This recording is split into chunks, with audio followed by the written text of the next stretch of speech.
कि तमाम वो लोग, खासतौर से मिडिल क्लास ने बड़ी उम्मीदें इस बार लगाई। लक्ष्मी जी की कृपा किस तरीके से हो रही है, आइए समझाते हैं। आप आ जाएं मेरे साथ गर्ग साहब, जरा इसको यहां समझाते हैं, लोगों को और बेहतर समझ में आएगा। ये बड़ा महत्वपूर्ण है कि आप इसको समझें। देखिए, एक तो ये कि अगर आपको अगर दिमाग में कंफ्यूजन हो रहा होगा तो इस बात का हो रहा होगा कि अगर 12 लाख तक की 12 लाख तक की आमदनी पर सालाना कोई टैक्स नहीं लगना है तो 4 लाख से 8 लाख वाला फिर टैक्स स्लैब क्यों बताया जा रहा है कि होगा? फिर ये क्यों बताया जा रहा है कि 8 से 10 लाख वाले में क्या लगेगा? अब जरा इसको समझते हैं। अब देखिए, इसमें 4 से 8 लाख तक की इनकम पर 5%, ये नए टैक्स रिजीम की बात कर रहा हूं मैं। ओल्ड टैक्स रिजीम में जैसा जो था वैसा ही रहेगा, लेकिन अब बताया यह जा रहा है कि फायदे लोगों को नई टैक्स रिजीम में ही दिखाई देंगे, इसलिए सारे के सारे लोग न्यू टैक्स रिजीम की तरफ ही आएंगे। अब इसमें जो दिखाई दे रहा है, अब इसमें पहली महत्वपूर्ण बात जो अभी स्पष्ट की है जो टैक्स के एक्सपर्ट हैं उन्होंने, कि इसमें अगर आप केवल 12 लाख रुपए ही सालाना कमाते हैं, उससे ऊपर नहीं कमाते हैं, केवल 12 लाख रुपए कमाते हैं, तो आपका टैक्स तो बनेगा, लेकिन वो आखिरकार वो जीरो हो जाएगा, मतलब आपको कोई टैक्स नहीं देना पड़ेगा। लेकिन जैसे ही 12 लाख से आप ऊपर बढ़ते हैं तो ये दोनों स्लैब भी आपके ऊपर लागू हो जाएंगे, मतलब 4 से 8 वाला भी लागू हो जाएगा, 8 से 12 वाला भी लागू हो जाएगा। तो उस सूरत में 4 से 8 लाख तक की इनकम पर 5% देना पड़ेगा, 8 से 12 लाख तक की इनकम पर 10% टैक्स लगेगा, और इसके आगे अगर आप चले जाएंगे तो 12 से 16 लाख तक की इनकम पर 15, 16 से 20 लाख तक की इनकम पर 20, 20 से 24 लाख तक की इनकम पर 25 और 24 लाख से अधिक 30%। इधर वाले में अगर आप जाएंगे तो वो लोग जो पहले जो हायर ब्रैकेट की तरफ आते हैं उनको भी फायदा ये है कि पहले के मुकाबले ये स्लैब बदल गए। मतलब ये कि अगर उनको 15 से 20 लाख रुपए तक की सालाना आमदनी पर पहले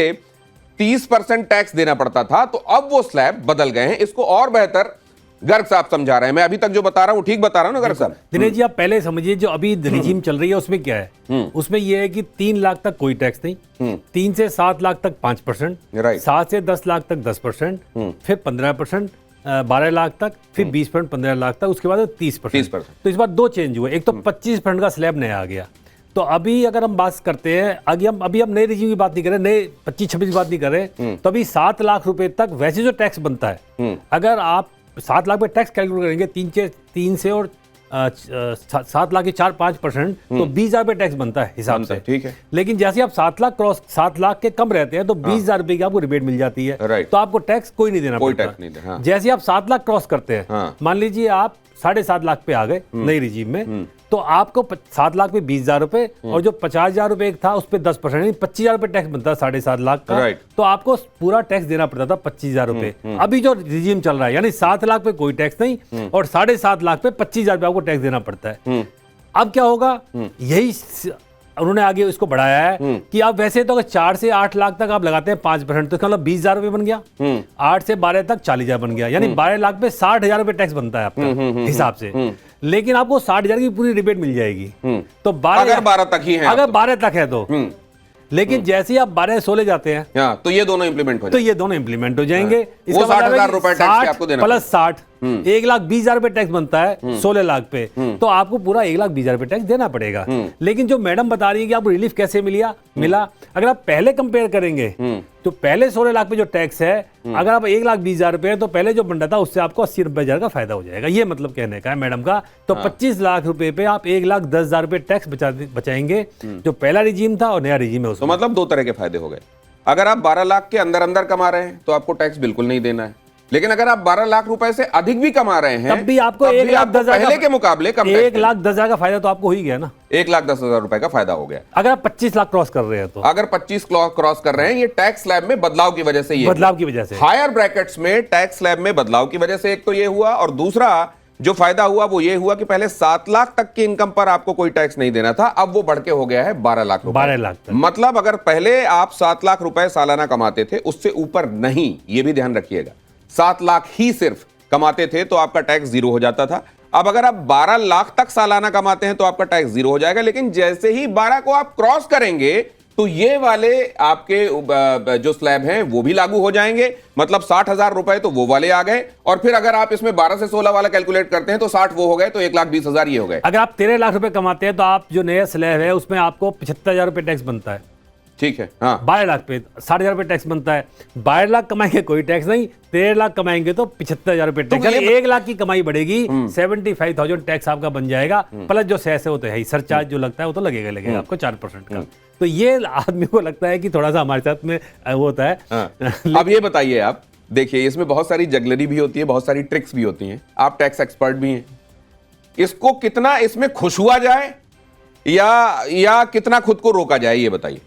नहीं, ये खुश होने के सारे कारण हैं, है ना? जितना बोल्ड आ ही रहा है, जा नहीं रहा है। नहीं, आ ही रहा है। और साथ साथ देखिए, मैंने आपको बताया कि जैसे पहले जैसे लास्ट ईयर बड़ी टिकरिंग सी की थी, 6 से 9, 7 से 10 कर दिया था, तो लोगों को बड़ा निराशा से हुई थी। लेकिन इस बार लगता है कुछ सब्सटेंशियल सरकार ने देने की कोशिश की है, और सरकार वास्तव में सीरियस है कि मिडिल क्लास फैमिलीज का जो पेन था कि हम बहुत टैक्स देते हैं या हमारा बहुत कुछ पैसा कट जाता है, उसको लगेगा कि अब मेरा इफेक्टिव जो टैक्स है ना वो 18-20% पे आ जाएगा। अगर 25 लाख तक भी, तो आदमी को लगता है कि ठीक है, I am happy.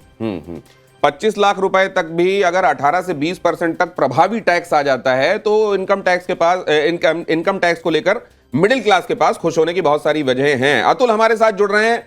Atul Mumbai की धड़कनों पर निगाह रखे हुए हैं, बाजार की धड़कनों पर निगाह रखे हुए हैं, उनके पास हम चलते हैं। अतुल, कैसा माना जा रहा है बजट, और आपके साथ जो लोग मौजूद हैं वो क्या कह रहे हैं, खुश हैं, निराश हैं या ओके हैं?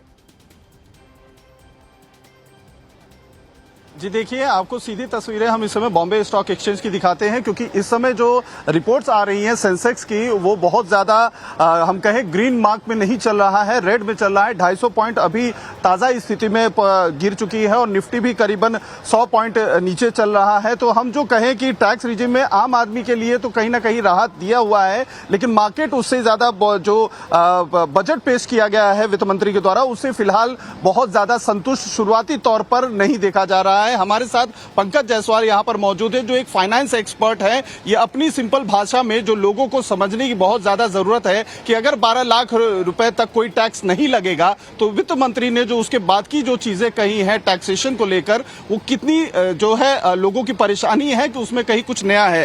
पंकज जी, 12 लाख तक कोई टैक्स नहीं लगेगा, लेकिन फिर बाद में जो उनके टैक्सेशन के अलग अलग स्लैब बताए हैं, 4 लाख के ऊपर की जो है, फिर 8 लाख के ऊपर है, वो क्या है? आम आदमी के लिए राहत की खबर है कि कुछ नया उसमें जो है अपने तरीके से वित्त मंत्री जी ने किया है? देखिए, एक क्लैरिटी दे दूं, जो 12 लाख है, ये तो 12 लाख तक अगर आपकी आय है तो जीरो इनकम टैक्स है। लेकिन अगर आप सैलरी वाले हैं तो यही लिमिट 12,75,000 हो जाती है, क्योंकि उसमें आप 75,000 स्टैंडर्ड डिडक्शन भी जोड़ लीजिए। तो एक बड़ा तबका जो है सैलरी क्लास का, जिसकी सैलरी 12,75,000 या उससे नीचे है, वो पूरी तरह से इनकम टैक्स से बाहर हो गया, और ये बड़ा नंबर है। और बिजनेस क्लास में भी जो सैलरी क्लास नहीं है, 12 लाख तक एक बड़ा नंबर ऑफ टैक्स पेयर आता है। तो एक बड़ी आबादी टैक्स पेयर्स की जो वो है इनकम टैक्स के दायरे से बाहर आ गई। तो एक बहुत बड़ा ईज है। स्लैब वाली जो बात है, अगर आपकी इनकम इससे ज्यादा हो गई तो स्लैब एक्टिवेट हो जाएगा, और इनकम इससे नीचे है तो कोई टैक्स नहीं है। ऐसा नहीं है कि 0 to 4 या जो भी उन्होंने डाला 4 to 8, ये तो 12 लाख का छूट गया। 12 लाख तक और 12,75,000 तक है तो जीरो। आप इससे ज्यादा गए देन स्लैब एक्टिवेट होगा, जिसमें कम नंबर लोग आएंगे, उतनी संख्या नहीं है। सबसे बड़ी जो लोअर मिडिल क्लास है या अपर से जो थोड़ा सा मिडिल क्लास है, वो लगभग जो है इनकम टैक्स के दायरे से बाहर ही हो गया है। ये जो है इनकम टैक्स की छूट है। दूसरा, उन्होंने टीडीएस भी रेशनलाइज किया है। तो जो टीडीएस डिडक्ट होके जो सैलरी किसी को या कोई इनकम आती थी टीडीएस डिडक्ट करके, वो इनकम भी अब लोगों के हाथ में जो है बढ़ गई है, क्योंकि टैक्स इफेक्ट भी कम हुआ, टीडीएस इफेक्ट भी कम हुआ। जैसे किसी की रेंटल इनकम है तो रेंटल को उन्होंने टीडीएस को रेशनलाइज किया है। जैसे इंटरेस्ट है जो है सीनियर सिटीजन की, उस पर उन्होंने रेशनलाइज किया है। तो हाथ में आने वाली इनकम बढ़ी है, तो मिडिल क्लास के हाथ में जो है ना परचेजिंग पावर देने का काम किया, और नया इनकम टैक्स मिडिल क्लास के हाथ में परचेजिंग पावर देने की कोशिश की गई है, ताकि लोग कंज्यूम करेंगे तो इकोनॉमी को बूस्ट मिलेगा। ये कोशिश की गई है, लेकिन क्या ये कोशिश उसी तरह से रिफ्लेक्ट होती हुई भी दिखाई देगी? क्योंकि सुबह कई एक्सपर्ट्स हमारे ये भी कह रहे थे कि कोशिशें तो बहुत हो रही हैं, लेकिन उनका आउटकम वैसा नहीं है जैसा असल में उम्मीद की जा रही थी। क्या इसमें भी यही दिखाई देता है? ये हम समझने की कोशिश करेंगे, लेकिन एक बार पहले जरा सिन्हा साहब के पास चलूं। जनरल सिन्हा, बहुत स्वागत है आपका। कैसे देखा आपने इस बजट को, और खास तौर से डिफेंस को लेकर आपको क्या लग रहा है कि चीजें ठीक ट्रैक पर हैं? देखिए, सबसे पहले तो मैं कहूँगा कि डिफेंस के दृष्टिकोण से यदि डिफेंस सुरक्षित अच्छा है, लुक्ड आफ्टर है, तो देश सुरक्षित है। डिफेंस सुरक्षित नहीं है तो देश सुरक्षित नहीं है। आप कुछ भी कर लीजिए, इंफ्रास्ट्रक्चर डेवलप कर लीजिए, इंडस्ट्री को डेवलप कर दीजिए, लेकिन ये डिफेंस को एडिक्वेट पैसा नहीं मिलता है तो देश सुरक्षित नहीं है। क्योंकि हमको दुश्मनों से लड़ना है, दुश्मनी के लिए हमको टेक्नोलॉजी चाहिए, इक्विपमेंट चाहिए, हाई मोरल चाहिए, ट्रेनिंग चाहिए, state of the art technology चाहिए। देखिए, जो विश्व के जो सबसे माने हुए जो मॉडर्न आर्मी होते हैं उसका रेशियो 30-40-30 होता है। 30 ओल्ड, 40 करेंट टेक्नोलॉजी और next 30 state of the art. तो आप अभी